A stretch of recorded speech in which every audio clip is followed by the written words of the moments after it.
The former First Lady will appear November 9 at 1 p.m. with Black-ish actor Yara Shahidi for a livestream conversation with students from 22 schools throughout the country, from Cal Poly Pomona to Prince George's Community College in Largo, Maryland, from where Obama and Shahidi bet plans to televise the event at a later date, to be determined. I can't wait to hear from students across our country as they navigate their studies and lives during this unprecedented time, Obama said in a statement Monday. As a first-generation college student myself, I remember my own struggles to manage classes and figure out my place on campus, and I can't even imagine how much harder it is to do it during a pandemic, when so much feels like it's constantly up in the air. I just hope they realize that moments of self-doubt and fear are completely natural.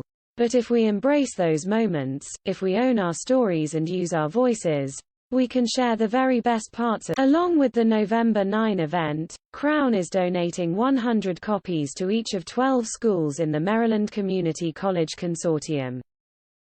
We know the book has been deeply impactful for young people, especially young women, and has become a kind of touchstone, Drake said.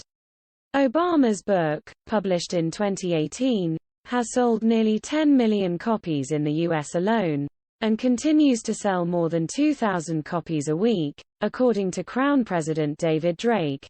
Most political memoirs, even ones by presidents or first ladies, are forgotten after the initial publicity. But Obama's book has been assigned everywhere from Ohio State University to Fresno City College, in courses ranging from composition to black. Julie Gallagher, an associate professor of history at Penn State Brandywine, included the book in her course on civil rights in the modern era. She noted that civil rights narratives often focus on the South, but that Obama grew up in Chicago, and so told a story of a northern state. And Gallagher found Obama's memoir an invaluable contrast to how black women often are portrayed in the "Here's this woman who comes from a very strong, loving family," she said. This is a story of love, determination, grit, community, of multiple generations working to strive for the American dream. In 2020, the University of California, Irvine, included Becoming in its Great Big Read for students, faculty and staff. Marguerite Bonas-Hamath, the school's assistant vice-chancellor for equity, diversity and inclusion, told the Associated Press that themes discussed included self-identity, patriotism, relationships across significant others and families, as well as questioning roles and finding ways to circumvent the incidences and impacts of Earlier this year, Crown released a Young Readers edition, for ages 10 and up, that Obama will help promote when she appears at the National Council of Teachers of English convention on November 18.